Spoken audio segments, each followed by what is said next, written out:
ನನ್ನ ಪ್ರೀತಿಯ ಅಚ್ಚುಮೆಚ್ಚಿನ ಸ್ನೇಹಿತರೆ, ನಾನಿವಾಗ ನಿಮಗೆ ಬೆಂಡೆಕಾಯಿ ಬೋಳುಹುಳಿ ಮಾಡೋಕ್ಕೆ ಹೇಳ್ಕೊಡ್ತೀನಿ. ಇದಕ್ಕೆ ಏನೇನು ಬೇಕು ಹೇಳ್ತೀನಿ. ಇದಿಷ್ಟು ಪಾತ್ರೆಗಳ ತೆಗೆದು ಚಿಕ್ಕ ಪಾತ್ರೆ ಇದೆ. ಇದಕ್ಕೆ ನೀವೊಂದು 15ರಿಂದ 10 ತನಕ 10-15 ಬೆಂಡೆಕಾಯಿ ಮೀಡಿಯಮ್ ಸೈಜಿಂದು ಚೆನ್ನಾಗಿ ತೊಳ್ಕೊಂಡು ಒರೆಸ್ಕೊಂಡು ಒಂದೊಂದು ಇಂಚಿಗೆ ಕಟ್ ಮಾಡ್ಕೊಳ್ಳಿ. ಅದನ್ನು ಬೆಂಡೆಕಾಯಿನ ಕಟ್ ಮಾಡಿ ಬಾಣಲೆಯಲ್ಲಿ ಒಂಚೂರು ಸಾಸಿವೆ ಎಣ್ಣೆ ಹಾಕಿ ಒಗ್ಗರಣೆ ಮಾಡಿಕೊಂಡು ಅದರಲ್ಲಿ ಆ ಬೆಂಡೆಕಾಯಿನ ಬೇಯೋ ತನಕ ಸ್ವಲ್ಪ ಮುಚ್ಚಿಡಿ. ಹಾಗೆ ಮುಚ್ಚಿಟ್ಟು ಅದು ಬಣ್ಣ ಕಂದಿದ ಮೇಲೆ ಆಮೇಲೆ ಸ್ವಲ್ಪ ಫ್ರೈ ಮಾಡಿ ಕೆಳಗಿಟ್ಕೊಳ್ಳಿ. ಒಂದು ಕುಕ್ಕರಲ್ಲಿ ಕೈಯಲ್ಲಿ ಒಂದು ಹಿಡಿ ಮುಷ್ಟಿ ಹದದಲ್ಲಿ ಹಾಕಿ ಬೇಳೆ ಬೇಯಿಸ್ಕೊಳ್ಳಿ. ಹೆಸರು ಬೇಳೆನ ನಾವು ಹೆಸರು ಬೇಳೆನೇ ಉಪಯೋಗ ಮಾಡ್ತೀವಿ, ತೊಗರಿಬೇಳೆ ಜಾಸ್ತಿ ಮಾಡಲ್ಲ. ತೊಗರಿಬೇಳೆ ಮಾಡೋದಿಲ್ಲ ಉಪಯೋಗ, ಹೆಸರು ಬೇಳೆನೇ ಜಾಸ್ತಿ ಎಲ್ಲದಕ್ಕೂ. ಹೆಸರು ಬೇಳೆ ಬೇಯಿಸಿದ್ರೆ ಚೆನ್ನಾಗಿ ಬೇಯಲಿ ಕರಗಿ ಬೇಳೆ.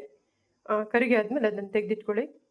ಒಂದು ಪಾತ್ರೆಗೆ ಬೆಂಡೆಕಾಯಿ ಹುರಿದಿದ್ದನ್ನು ಹಾಕಿ ಅದಕ್ಕೆ ಸ್ವಲ್ಪ ಹುಣಸೆಹಣ್ಣು ರಸ, ಸ್ವಲ್ಪ ಉಪ್ಪು ಬೆಲ್ಲ ಹಾಕಿ ಸ್ವಲ್ಪ ಕುದಿಸಿ ಆಮೇಲೆ ಒಂದು ಪಾತ್ರೆಗೆ ಹಾಕಿ ಅಲ್ಲಿ ಬೆಂದಿದ್ದ ಬೇಳೆ ಇದೆಯಲ್ಲ ಕುಕ್ಕರಲ್ಲಿ ಅದನ್ನು ಸಹಿತ ಅದಕ್ಕೆ ಹಾಕಿ ಎಷ್ಟು ಬೇಕಷ್ಟು ರುಚಿಗೆ ಹುಳಿ ಉಪ್ಪು ಖಾರ ನೋಡ್ಕೊಳ್ಳಿ ಹಾಕಿ.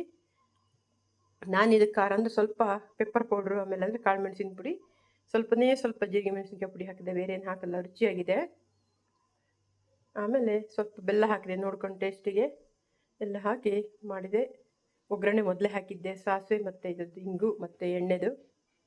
ಮೇಲಿಂದ ಚೂರು ಬೇಕಾದ್ರೆ ಹಿಂಗೇನಾರು ಹಾಕ್ಬೋದು, ಇಲ್ಲಾಂದರೆ ಬೇಡ, ಅಷ್ಟೇ ಸಾಕಾಗುತ್ತೆ.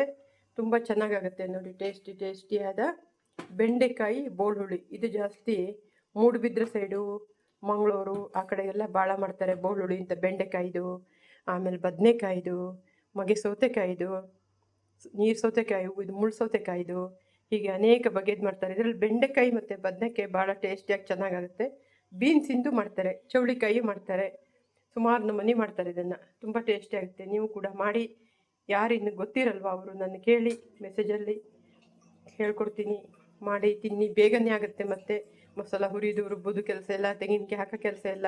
ಊಟಕ್ಕೂ ರುಚಿ, ಟೇಸ್ಟಿ ತುಪ್ಪ ಹಾಕ್ಕೊಂಡು ತಿನ್ಬೋದು ಅನ್ನೋದಲ್ಲಿ. ಸಾಂಬಾರು ಹಾಕ್ಕೊಂಡು ಕೊಬ್ಬರಿ ಎಣ್ಣೆ ಹಾಕ್ಕೊಂಡು ತಿಂದ್ರಂತೂ ಮತ್ತೂ ರುಚಿಯಾಗುತ್ತೆ. ಎಲ್ಲರೂ ಇದನ್ನು ಮಾಡಿ ನೋಡಿ ಹೇಳಿ.